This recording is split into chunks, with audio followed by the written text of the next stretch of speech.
What's up, fight fans? Welcome to the UFC Fight Night 128 pre-fight show. My name's Flying Brian J.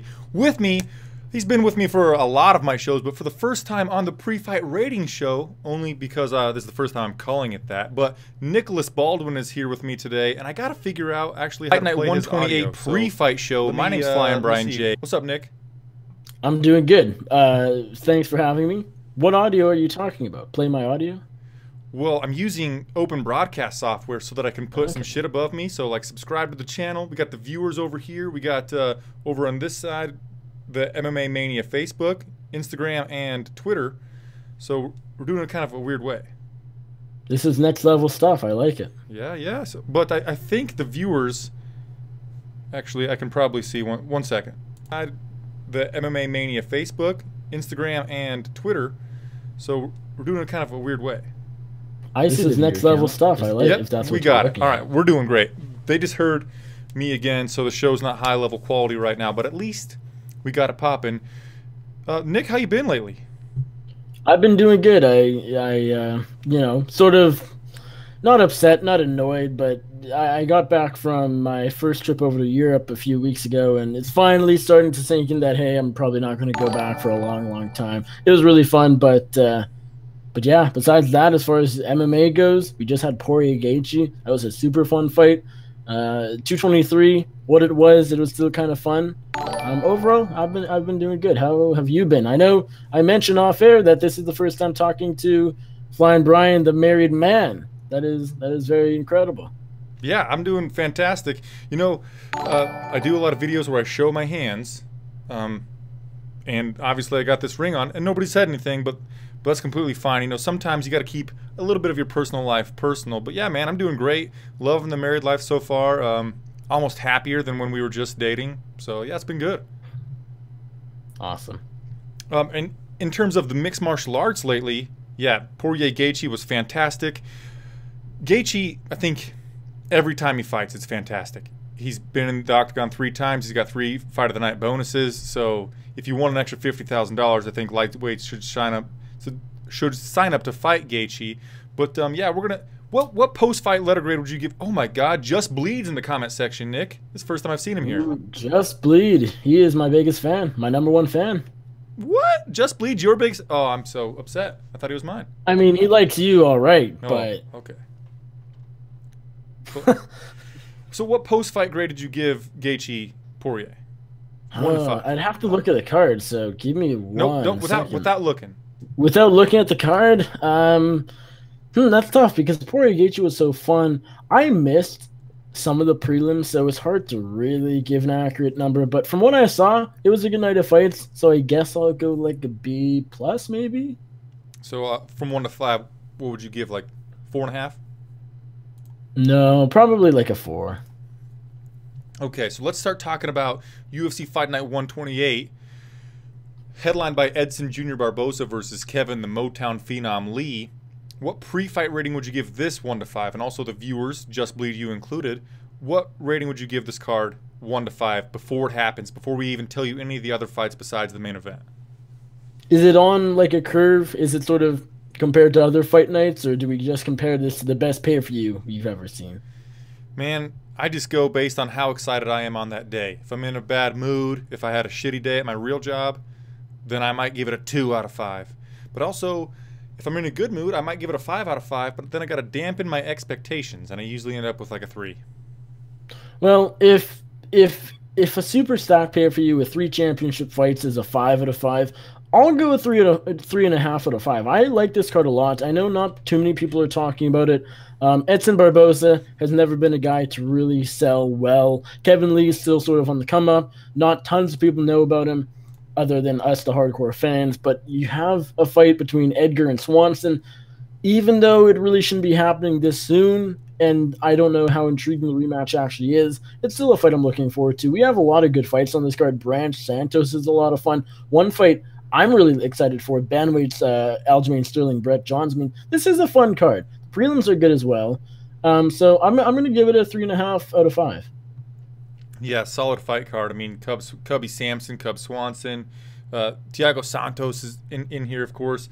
I'm going to go with a straight 3. I always like to give what I would really give it, and then knock it down like a half a peg, because oftentimes when I give a card a 4.5 out of 5, like I did UFC 223, then I have my expectations are way up here, and then when they don't meet them, no matter how good it was, I'm disappointed. So I set my expectations right here in the middle, and then basically if it's not shitty, it'll exceed my expectations, and I'll be excited about it.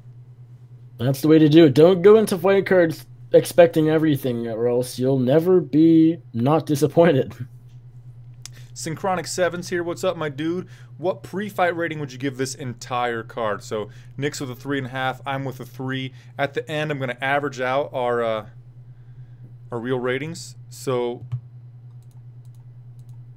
yeah, let's get into the main event. Edson Jr. Barboza versus Kevin the Motown Phenom Lee. We're going to work our way down. The first fight of the night happening on UFC Fight Pass is Tony Martin versus Keita Nakamura. But this main event, let's talk about it first. Oftentimes, I want a 5 out of 5 in a main event. Nick, does this fight live up to that for you? Not quite, just because I think a 5 out of 5, I have to reserve that for the fights like Khabib versus Ferguson and fights like Ortega Holloway. Maybe those would be 6 out of 5s, honestly. Maybe you go one up, give it a +1, just because those are sort of once in. I hate to say this because like it's kind of cliche, but those are almost once in a lifetime fights where they're so good, and they're probably never going to happen just because the MMA gods hate us. But right. As far as this fight, if we're being dead serious, I'm still giving it probably a 4. I think this is a lot of fun. I think Edson Barboza has a good chance here. I think Kevin Lee has a good chance here. We have a striker versus a grappler who's getting better on the feet. We have a veteran versus a rising contender who is coming off a loss. Both guys need wins here. Both guys are coming off bad losses to arguably the two best lightweights, Khabib and Ferguson. I like it a lot, so 4 out of 5. Yeah, it's fantastic. It's easily the best fight on the card, and I'm going to go with a 4.5. I recently learned about X-Pac heat. X-Pac was a D-Generation X fighter or actor, I don't know, in the WWE at one time, and he made people hate him. And when people hate him, they want to watch him. They want to watch him lose, kind of like Mayweather. Some people are like this with McGregor, Ronda Rousey, obviously. I'm not a huge fan of Kevin Lee. I think that he talks too much. He acts like Conor McGregor sometimes. He says he's the original gangster, but he dresses like Steph Curry. I don't like him, but I want to watch him to see if he can lose. And then Edson Barboza has a fantastic style aesthetically to watch. I'm going to go with a 4.5. I'm excited to see if Edson could knock out Kevin Lee, or if Kevin Lee can get that rear naked choke like he usually fucking does. So I'm super pumped for this main event. Viewers, they're a little bit behind us, but I need them as we're headed down each fight. As I start saying the competitors' names, like Barboza versus Lee, start telling me what pre-fight rating you'd give that fight. Next, we're going to talk about Frankie Edgar, but before we get into that, viewers, I need you to tell me your pre-fight rating for the main event, and if you don't get it in time, I'm just going to give you the average between Nicholas and I. Nick, do you have a pick for the main event, or do you want to disclose that? No, yeah, for sure. My pick is going to be Edson Barboza. I think he has the takedown defense abilities to keep it on the feet more than it's on the ground. Getting grinded out and nearly stopped by Khabib, I don't think that necessarily means that Kevin Lee can do the same thing. Khabib and Kevin Lee are much different wrestlers. Khabib is world championship level. Kevin Lee, he's getting better, but Khabib is from a different planet, if we're being honest. Kevin Lee, he's human. He definitely, I mean, you just can't compare the two. And so I don't put too much into that Barboza loss back in December at UFC 219. I think he's going to look good in this fight. I think he's of course going to look very sharp on the feet. He's one of the best strikers in lightweight history, if not the best. His kicks are insane. And so I think Barboza's will be able to outpoint Kevin Lee on the feet for a decision win.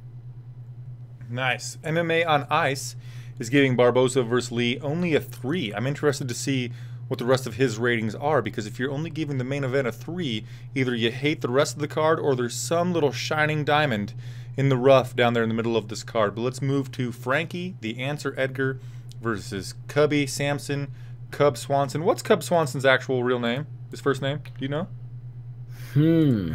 I did. Let's go to the Google machine. It is Kevin Luke. Kevin Luke. So we got Kevin Lee and Kevin Luke back to back here on this fight card. That's something. Does that I change guess your rating? Luke is his middle name, but still. I know, I'm kidding. Well, there is TJ Dillashaw. You can have two first names, kind of, I guess. I don't know. Yeah, Kevin Luke, Cub, Swanson. He's 34 I think from years now old. on, I'm going to go with NJ Baldwin. You can call me NJ. Sure, what up, NJ? What's your middle name? James. Oh, I thought I was going to be like Julio or Julius. That'd be a pretty good middle name. It'd be really sweet. Nah. Oh, Synchronic 7's giving the main event a 4. So what are you going to give Swanson versus Edgar, number 2? Well, considering I went Barboza Lee at a 4, nothing's going to be higher, and that's kind of what I don't like about my 4 already, is that I feel like some of these fights do deserve 4s, but Barboza Lee's the best fight on the card, so I'll go like a 3.75 for Edgar Swanson, and the reason usually I would go probably in that 4 range, but the reason I'm not is because A, we've seen it, and I don't know how different it'll be, but also B, Frankie Edgar fought and was knocked out for the first time in his veteran pro career less than 2 months ago to Brian Ortega. Now, losing to Brian Ortega is not that big of a deal. He's clearly the either second best or best featherweight on the planet, but it's the fact that Frankie Edgar had never been stopped before in his life, just got stopped, and is coming back less than 2 months later. That can't be good for the brain. I'm not confident. I mean, maybe his chin is gone. It really could be. We don't know. Some fighters react differently to their first KOs, especially this late in his career. And so I'm not looking forward to it as much as I would had Edgar gotten a full camp and sat on the sidelines for half a year. But, hey, it still is the answer. It still is Cub Swanson. They still should put on a good fight. So 3.75 it is. I don't know. I feel like you're going to be disappointed with me, and the viewers are going to be disappointed with me as well. But I'm going with Synchronic 7's giving a 4 to Cub versus Edgar. I'm going to go with a 2.5 for Frankie Edgar versus Cub Swanson. For everything that you just said. We've seen this fight already. I don't know how different it'll be. Frankie Edgar's coming back too soon off of that brutal knockout loss to T-City. The first fight, I rewatched it last night, and I remember watching it the first time, and I was disappointed with it the first time, and I was disappointed with it last night too. I mean, it was basically Frankie Edgar showed out on Cub Swanson with his takedowns and his ground and pound and his transitions and everything, which is fantastic to see. But there were no ebbs, there were no flows. It was started, and Frankie Edgar just dominated almost as hard or as emphatically as he did against Yair Rodriguez. And it wasn't an exciting match the first time. I don't know how different it'll be. And I'm also, like I said, dampening my expectations. I want to put my expectations low so they can be exceeded. A 2.5. Do you think I'm crazy, man?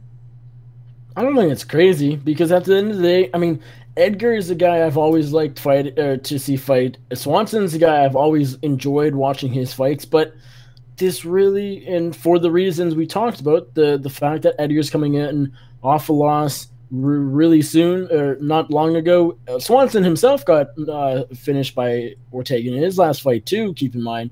It just doesn't, I don't know, we still have like number 3 versus number 4, but it kind of doesn't feel like that. It was thrown at us real quick. I don't know.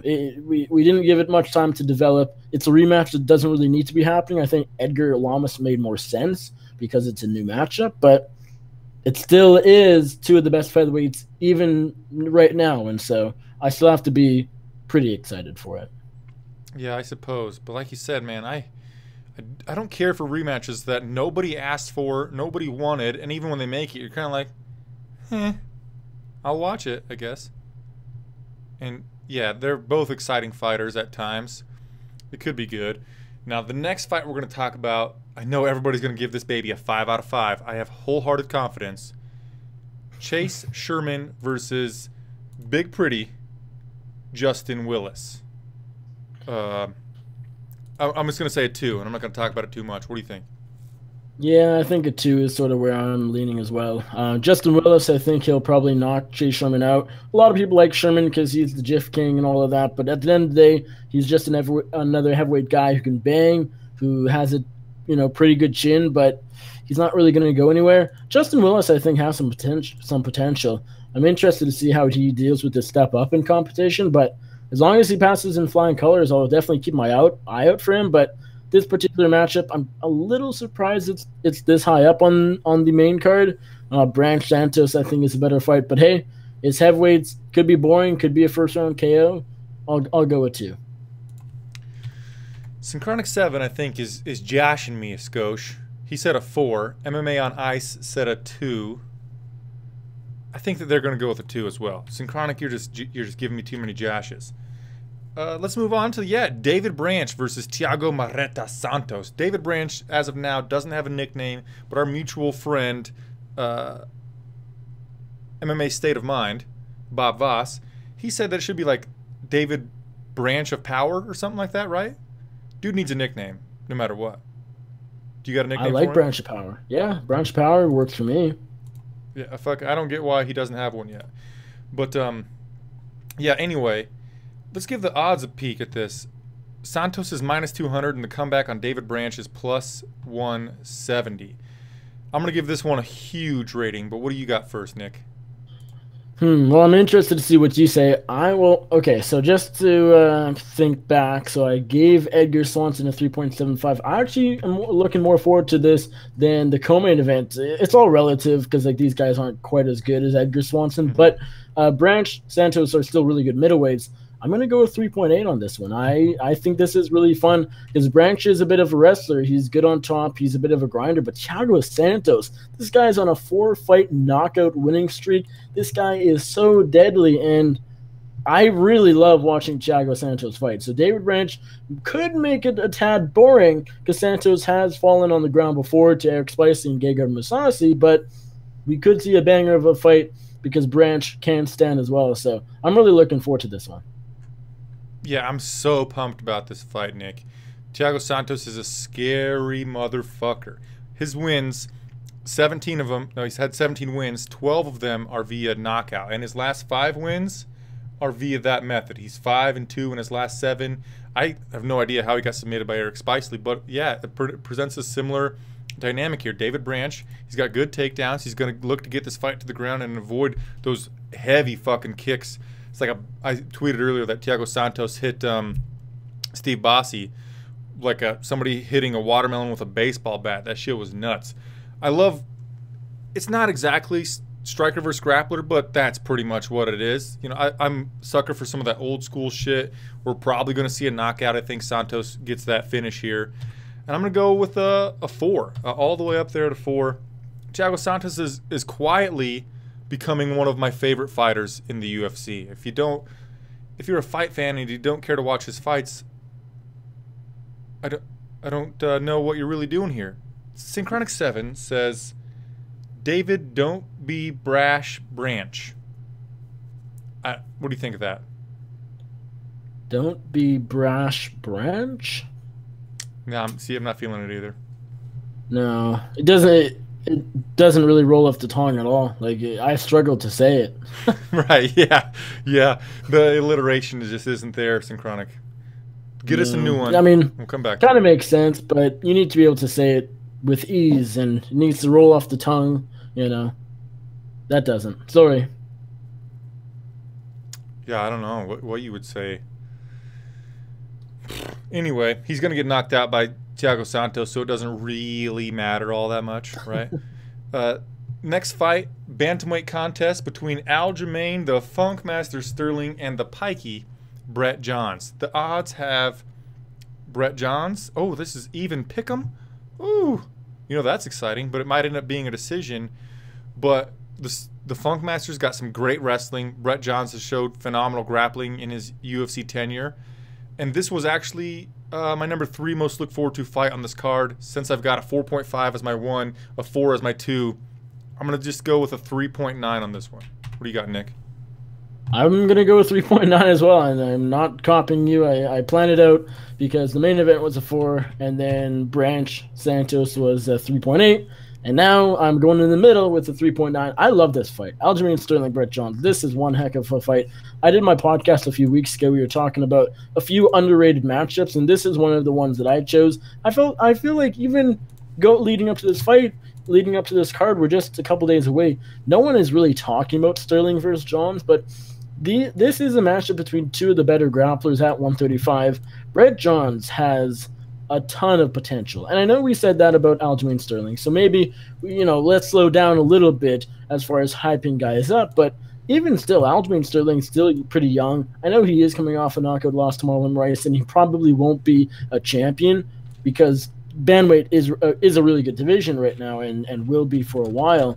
But still, I mean, these are two of the, it's a lot of fun. Sterling's a great grappler. His striking might be a little better than Johns', but we haven't seen much of Johns' striking, and so I'm interested to see if we do see a bit of it.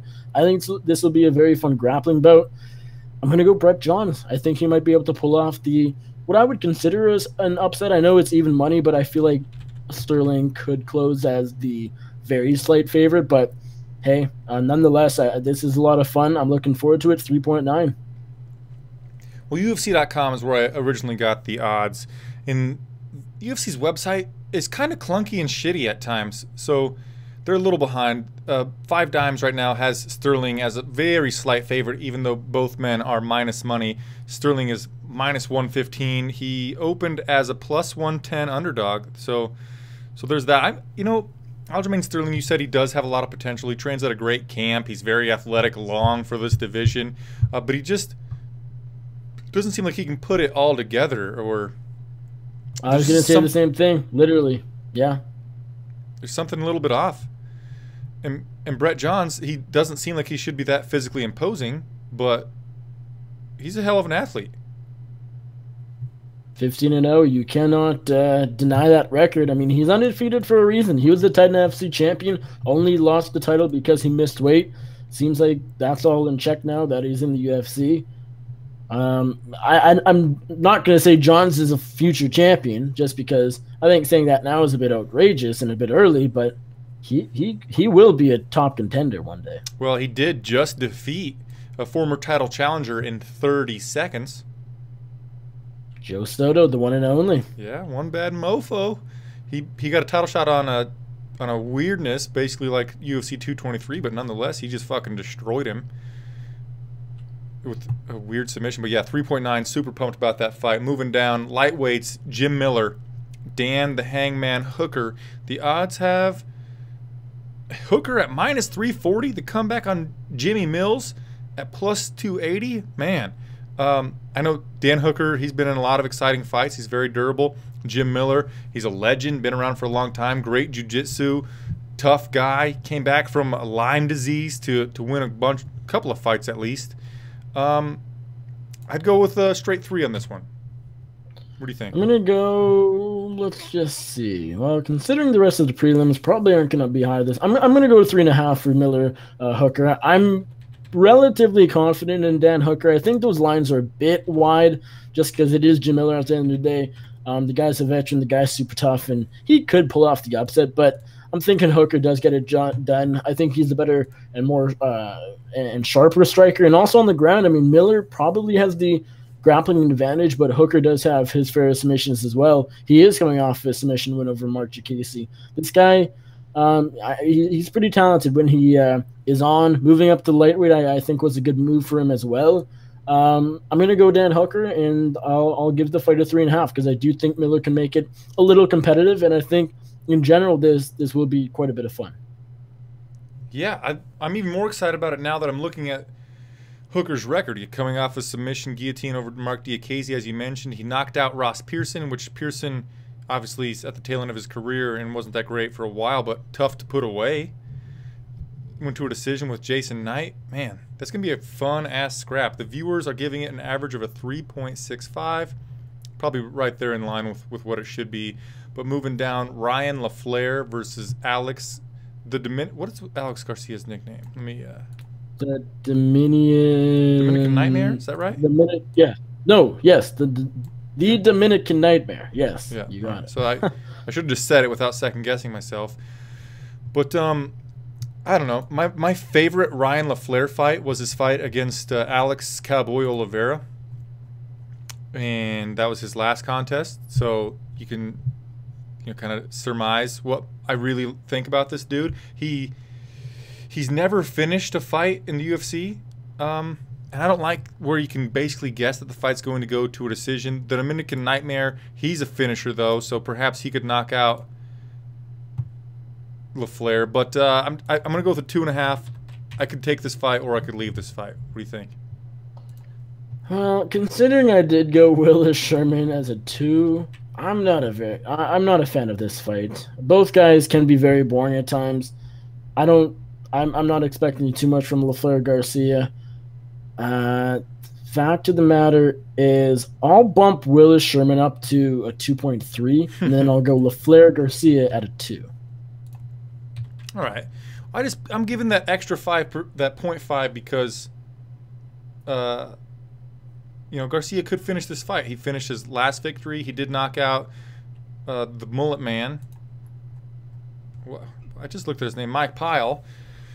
But yeah, other than that, usually he's not that entertaining. But because there's that slight chance that Garcia could get a finish, I'm going to go with that extra 0.5%. Let's move to Magomed Bibulatov, which his nickname is Chabors, versus Luca Yuta Sasaki. I love this fight. Magomed Bibulatov came in with a lot of hype. He got knocked out by Chicano John when John was like a plus 400 underdog.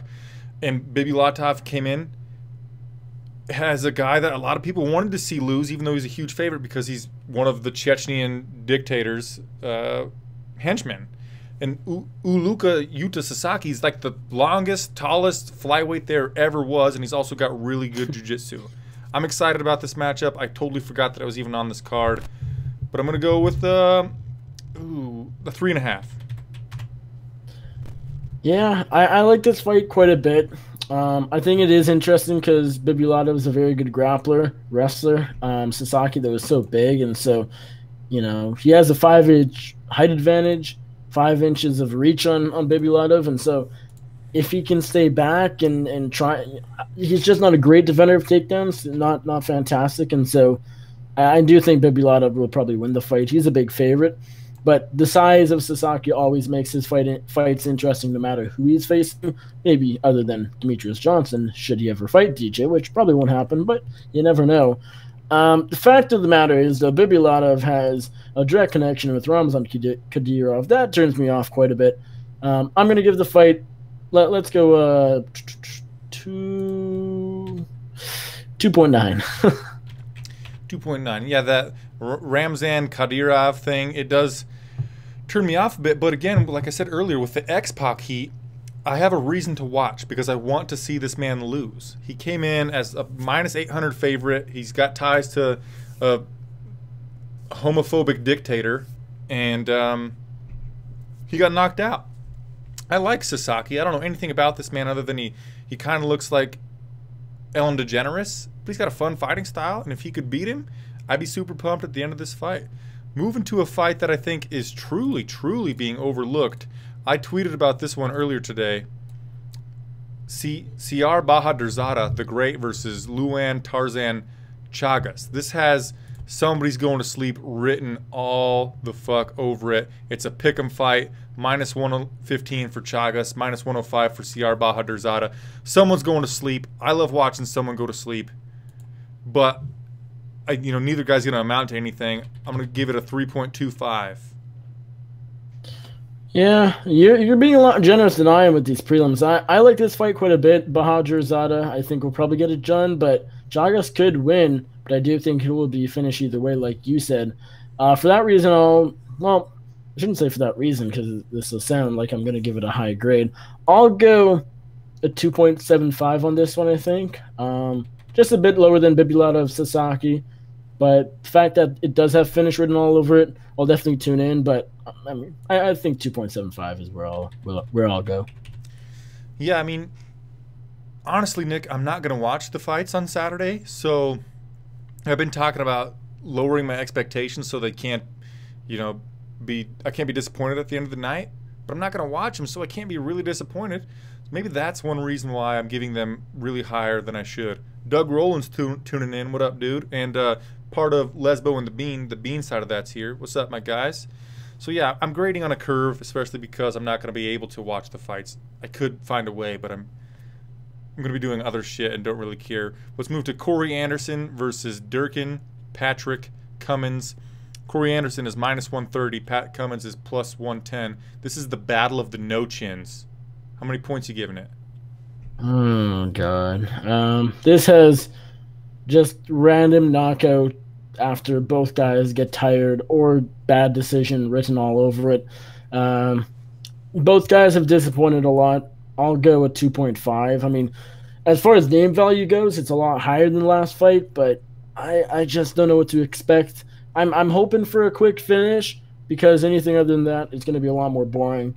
I fear that Anderson's probably just going to grind on Cummins, maybe the other way around too. I mean, Cummins is super tough. He beat Blachowicz, and I mean, Blachowicz is on quite the winning streak, and I mean, Anderson did too, but I don't know. It's kind of a weird fight. I'll go 2.5. I'm going to go with a 2.75, just a little bit higher than you and a little bit lower than the viewers. They're averaging, giving it a 2.8 based on what Daniel Sigurdsson said, The Bean, and Synchronic 7. But I'm going to go with a 2.75, only a quarter higher than you. And that quarter's coming because I have a soft spot in my heart for Patrick Cummins. He came in on some crazy circumstances into the UFC, you know, coffee shop guy, talking shit to now the light heavyweight champion of the world, Daniel Cormier. He fought him on like a week's short notice to save a card where Ronda Rousey fought Sarah McMahon in the main event. He's a likable guy, and I'm kind of sad that he has such terrible chin. He's very not durable. And I like watching him. I like his personality, all that jazz. And Corey Anderson, he's got the shittiest nickname in the world. I'm going to be cheering for Pat Cummins, and that's why I'm giving it that extra quarter. But I like Pat Cummins, but unfortunately, he can't serve coffee in the cage, and so he's kind of just another dude when it comes to fighting. Yeah, that's true. The guy that he gets hit really hard a lot and then grinds on people. So he's not that exciting of a fighter. You're right. But Leslie Smith, Aspen Ladd. You want me to talk about it? Yeah, I guess. I don't really care about the fight. So, I would lead in with something. Leslie Smith is battling the UFC. Yeah, I mean, I think the interesting angle here is that Aspen Ladd is kind of hyped up a little bit.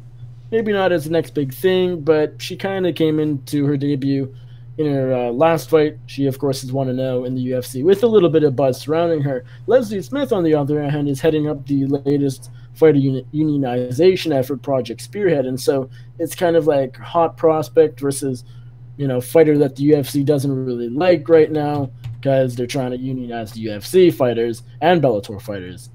Should I add?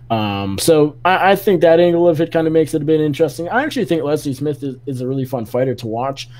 She's pretty active when it comes to striking. Aspen Ladd, I think, has some potential. I actually like the fight. It's nothing I care too much about, if I'm being honest, but I'll give it a 2.6. You ever heard me talk about, who is it? Marion Renault. How her corner man is super annoying. Saying, hey, the whole... I don't think you ever mentioned that to me. Oh, I hate it so much. Her corner man, she'll throw a feint and her corner man goes, hey, the whole fucking time, and she fights in the prelim, so there's no crowd noise to make it less noticeable. Well, Aspen Ladd, at the end of her last fight, was hitting whoever she defeated with some pitter-patter ground and pound. Who did she defeat? I'll pull it up. Lena Landsberg. She was hitting her with some pitter-patter ground and pound, but screaming while she was doing it. Huh. Kind of do the Holly Holm. And I'm like, what the fuck? It was kind of do the Holly Holm almost. Oh, it was super annoying. So Aspen Ladd is or Chukagian says she barks. Oof, oof, oof. Oh, it annoys me. I watch fights with my headphones on, like I'm talking to you right now, and yeah, that shit annoys me. And Aspen Ladd, at the end of her fight with Lena Landsberg, was being that annoying person, and I don't like it. I'd have to watch her fight on mute. I'm gonna go with a 2. Oh, you're going with 2.7. Did you say 2.75? 2.8. 2.8. Okay, the viewers gave it a 2.75. So you know what? I went 2.6. Okay. Well, gotta be specific, Brian. Yeah, I'm trying. Doug Rowland's giving it a 2. The Bean says Banshee scream via TKO. I mean, she has a lot of potential. If she would just have not acted like a fucking weirdo at the end of her fight, you know, I could really cheer for her. She's a cute, young fighter. The cute doesn't really have anything to do with it. She's okay to look at. She's got a lot of potential. She's a good fighter. A lot of finishes. She's got 4 knockouts, 1 submission, only 1 fight via decision. So she's an exciting fighter. Leslie Smith too, like you said, she's like the female Diaz brother. Fuck, I'm gonna give it a 2.5, but I don't want to because of that annoyingness. Just anyway, bantamweight fight between Merab Dvalishvili and Ricky Simon. Simone, whatever. I interviewed him the other day. That's the only reason I know. Oh, nice. How was the interview? It was not bad. It was a good interview overall. Did he say he's going to focus on himself and not his opponent? I don't think so. Is that a good or a bad thing? Well, if you listen to the Co-Main Event podcast, they always talk about when they do fighter interviews, and they're like, so how are you preparing for your opponent? And they're like, I'm not preparing for my opponent. I'm working on getting better myself every single time. Yeah, that's kind of the bad question. Don't ask. I mean, I don't like starting interviews out with, how's your training camp going? It's just so boring. No one really cares. It's going good, right? So, anyways. Good point. I do like this fight quite a bit. I think Dvalishvili has a bit of potential. He is coming off that loss to Frankie Saenz in his debut, but I think most people did score it for Dvalishvili. Secretly, I didn't mind that it was a bad scorecard just because that basically saved Frankie Saenz's job, and I think Saenz is a decent fighter, and I think he's a nice guy, and so I was happy to see him get finally back into the winning column and stay with the UFC. On the other hand, Ricky Simone, I think he has a lot of potential. He's 10-1. His only loss is a submission loss to Anderson dos Santos, which was a vacant Titan FC bantamweight title fight 2 years ago. I think he's gotten a lot better since then. He recently won the LFA title. He defended it once, and that was his last fight. He found out that evening, right after the fight, that he got the call for the short notice fight in Atlantic City. This is an interesting fight. I'm going to give it. I mean, I can't really give it quite a 3 just because the name value is not there. But based off the fact I gave Bahador Zara versus Chagas, I think 2.75 and Bibilata Sasaki at 2.9. I'll go with that 2.85. Right on, man. Have you ever watched Kid Nate and Eugene S. Robinson do the Care Don't Care preview? I have. So at the very beginning, Eugene S. Robinson says, what does he say?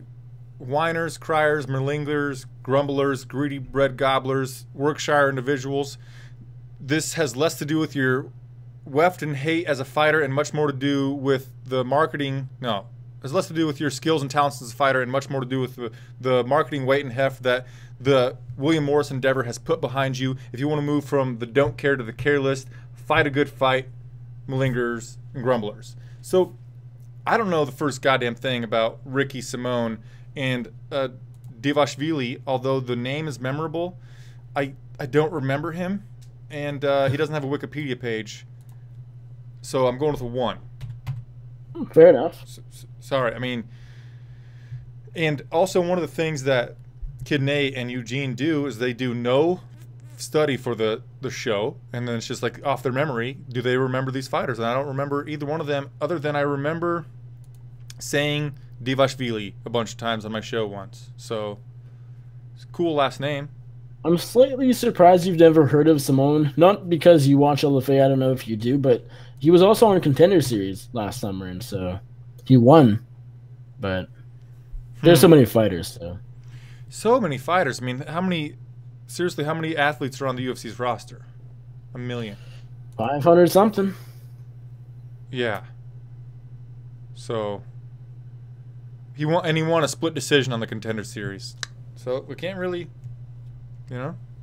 split decision winners just don't do it for me. It's true. Can't blame you. Matthew Caldwell says Barboza is overrated. Lee is a big mouth motherfucker. Thank you for the opinions at the very end of the show. No, thanks for coming in, Matt. But let's move to the first fight of the night happening on UFC Fight Pass, which Fight Pass might be going the way of the dodo. Hopefully not, though. Tony Martin versus Keita Nakamura. I like this fight a lot. Nakamura is he's actually surprisingly very entertaining, and Tony Martin was showing out when he fought Chase. Johnny Case, right? And then he lost a split decision to Olivier Aubin-Mercier, who OAM is doing big things right now. Got a quick stoppage victory over Evan Dunham. I'm excited for this fight, and I always say this one thing. The first fight of the night, the curtain jerker can be no lower than a 2, so it gets a 1-point bump because it's the first fight of the night. You know, once the fight card starts, I get to crack open a beer, I get to sit in front of my screen and watch some fights. I'm pumped for that first fight of the night, no matter whose name it was. But because I would give the fight like a 2.5, I'm going to give it a half-point bump because of the first fight of the night. Fair enough. Well, you know, I feel like maybe I went a bit lower on the FS1 prelims, but I'm going to, just to say sort of relative, I'm going to give this a 2.6. I think it's a fun fight, but I also went, you know, Bibilov Sasaki just a bit higher. There's some better fights, but I think this could maybe exceed some expectations. Nakamura is a lot of fun. He's a good ground fighter. Martin, I think, is getting better. He's at ATT now. This is his first fight since that move. He's moving up to welterweight. The weight cut won't be nearly as bad. I think this guy is going to look really good in this fight. Give me Tony Martin as a pick, and yeah, as I said, I think I said 2.6, right? Yeah. Yep, 2.6. I have to do some quick math. I fucked up my spreadsheet here. Uh-oh. Whoops. Yeah, I'm doing bad things right now. Equals this plus this divided by 3. Okay. So after all of that, my average for this entire fight card, my pre-fight rating was a 2.95. That is only 2% off from my predicted, which is pretty fantastic. You gave it a 3.03, which was 15% off of your predicted, and the viewers gave it a 3.14, which was 11.3% off of their predicted. We averaged my score, your score, and their score together, and for the pre-fight rating, we as a whole gave it a 3.04 out of 5. So basically we think it's an average fight card before it happens. Before we can get out of here, we have to go with, oh, Doug Rowland's way ahead of me. Predictions for performance bonuses and fight of the night. I'll read Doug Rowland's because he beat us to it. He says Tiago Santos via murder. That's going to be a performance bonus. Edgar Swanson, fight of the night. And Barboza is going to finish Lee with leg kicks or a head kick. Very specific. And he's going to get a fight of the night bonus as well. Matthew Caldwell's making fun of me because the spreadsheet didn't work out. I just put in the wrong boxes, Matthew. So who are you going to give your pre-fight guesses for the bonuses, Nick? Fight of the night will go to Barboza Lee, and my performances are going to go to Tiago Santos and Justin Willis. Really? Justin Willis. In a fight that you gave a 2.3, you think there's going to be a bonus? I do. I'm a strange person, Ryan. You should know that by now. I'm well aware. What was the second one? Tiago Santos and Justin Willis, and then Lee Barboza. Although I would be tempted, honestly, to go CR Bahador Zara instead of Santos, because I'm not confident he knocks Branch out. But I'll stick with Santos and Justin Willis. Okay, I like it a lot. I'm going to go with my bonuses to... I don't know. I'm kind of with Doug Rowland, and I'm playing this game with my heart here. I'm going to go with Edson Barboza for performance bonus. I'm going to go with Tiago Santos for performance bonus. And I'm going to go with Aljamain the Funkmaster Sterling versus Brett Johns for the fight of the night. No. Yes. Either fight of the night is going to be Jim Miller, Dan Hooker, or Aljamain Sterling versus Brett Johns. I don't know. There you go. Sounds good enough for me. Bozy Tozie's got Jim Miller, Dan Hooker, fight of the night. Tiago Santos, performance of the night, and Edgar, performance of the night. Matthew Caldwell has Lee and Edgar Swan for the performance bonus. The other performance bonus he says he's not sure on. We'll pull it together, Matthew. And Edgar Swanson, he actually said Swansow. Oh, he called me on the spreadsheet. I got to call him on his typos. getting fight of the night. Edgar Swanson from Synchronic, fight of the night. A lot of people think Edgar Swanson's going to get that fight of the night. Anyway, I think that brings us to the... Nope. MMA on Ice. Got to read his comment first. Jim Miller, Dan Hooker, fight of the night. Man, a lot of people on that. Tiago Santos and Brett Johns on the performance bonuses. I really like Daniel Sigurdsson from MMA on Ice. His guesses for the bonuses. Those sound solid. Anyway, Nick, that's the end of the show. Tell the viewers where they can read your writing. I'm going to do this super quick because I got to go. Nick Bolton, MMA on Twitter, BloodyElbow.com, interviews on my YouTube channel, youtube.com/The MMA Circus. Find my podcast, Before the Battle, and The MMA Circus there. Before the Battle will be live at 9:30 p.m. Eastern tonight with Jed Mashu and myself. We'll be breaking down this card like you and I just did. Thank you again for having me. Really appreciated that, having me here. And to all the fans, enjoy the card on Saturday.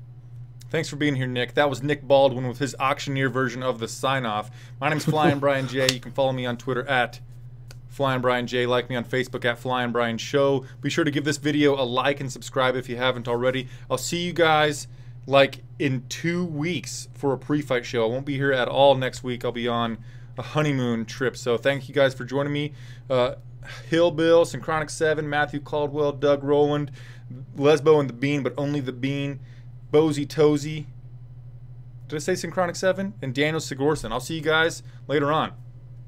Namaste. Namaste. Peace.